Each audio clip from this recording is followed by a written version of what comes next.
Hello and welcome to this video where we come into lists in Python. So these are a part of the sequences, and in sequences we have a list, we have tuples, we have sets, and we'll go through each of them in different lectures. And then later on we'll come into dictionaries as well, which is more special and very useful. But in this lecture we'll go into lists, and you maybe heard of arrays in other languages. You will see how it works with lists. It's a more You can put in different types of data types and you can mutate it, you can expand on it, etc. So this will be quite interesting to see. So let's move on to Visual Studio Code.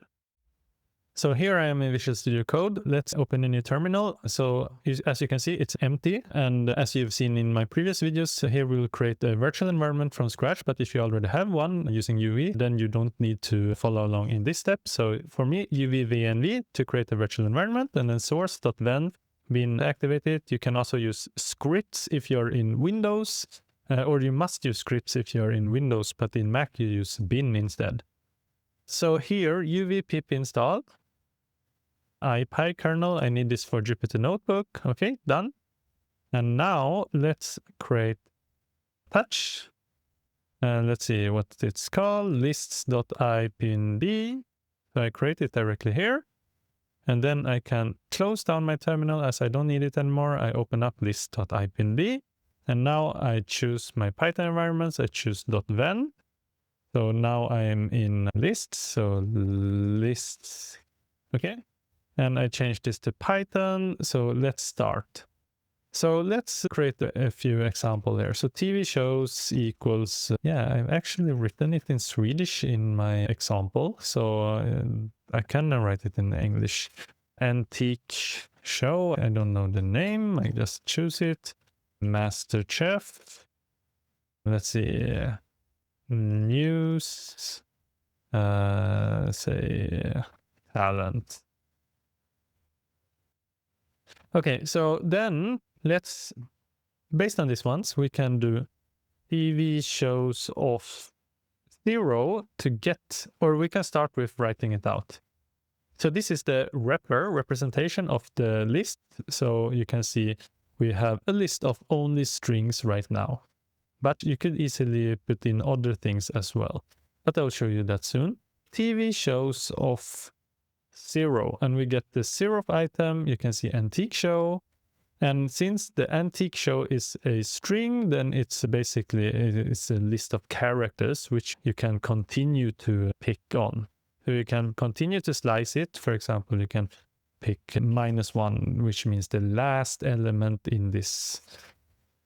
So you get W. And also we can do TV shows of, for example, 1 to 3. So it means that we'll go from 1 and to 2. That's right, MasterChef and news. And that is because the 3 is exclusive. So this is a slicing operator with colon. So we are slicing from the index 1 to 2 because 3 is exclusive. It's not inclusive.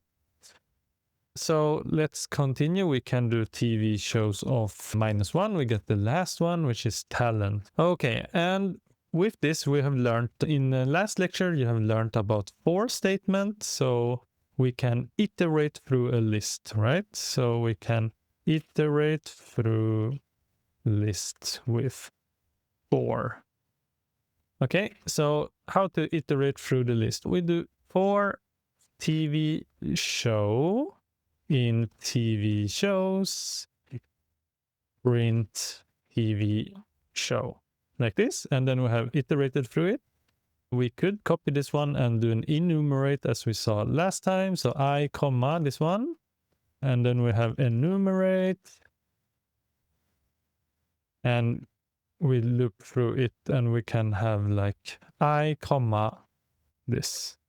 So you can see now we have looped through this one and we get a number for each of them. So we could start from number 1 if we want, and then it's 1, 2, 3, 4. Okay, great. What else could we do? We could, for example, we could mutate the list so we can change items in a list. Let's see. So we can have TV shows of -1 equals to Pokemon. Okay, so then we have TV shows. You can see it has muted it to become Pokemon here instead. Let's see, so we changed the items. Yeah, we have shown the slicing operator. We can sort the list using TV shows dot sort. Let's see, dot sort, and then we need to write out TV shows because it's mutating the list. So now it's sorted. Actually, it was already sorted. That was boring. Let me just change a little bit here. I will do TV shows of 0. I will change this one to Yu-Gi-Oh! Yeah, Yu-Gi-Oh! I love that show. Yu-Gi-Oh! Okay. So now you know that Yu-Gi-Oh! Should be in the end. So if I do TV shows.sort and I run this one, and you can see Yu-Gi-Oh! Is in the end. Okay, great. So it's sorted it alphabetically. And here is one really interesting thing with list together with for. So you can create a list using something called a list comprehension.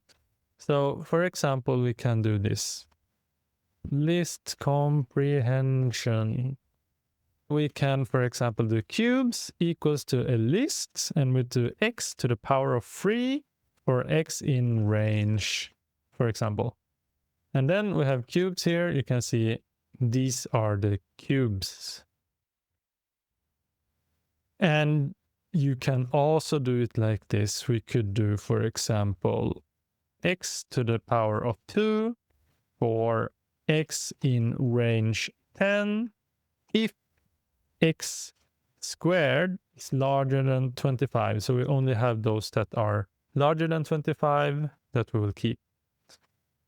So you can add an if statement inside of a list comprehension to filter out what you want in the end. So this is a really neat way to create lists. So I will use list comprehension a lot throughout my courses, and it's super useful for you to master.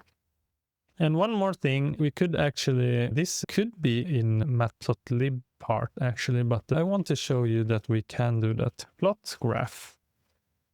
Okay, so we want to plot using matplotlib, and in order to plot, we need to install a package. So activate source.ven bin activate, and then uv pip install matplotlib like this, and then we have installed it, and we can import it. Import matplotlib.pyplot as plt, and then we can have x equals to list of range 10.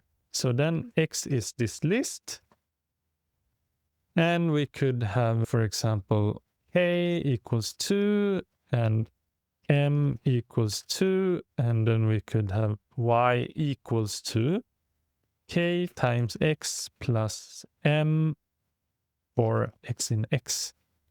Okay, sorry for a little bit of math here, but the x is this list here, and we loop through it using list comprehension, and we create this y values. So if I type out y here, you can see that we have, for example, the first one is 2 times 0, it's 0, plus 2 is 2, and then we have 2 times 2, 2 times 1 is 2, plus 2 is 4, etc. Then we get this list out. So now we have x and we have y. So you can plot it 0 to 0, 2, 1, 4, 2, 6, etc. So then we can plot it. So plt.plot x, y.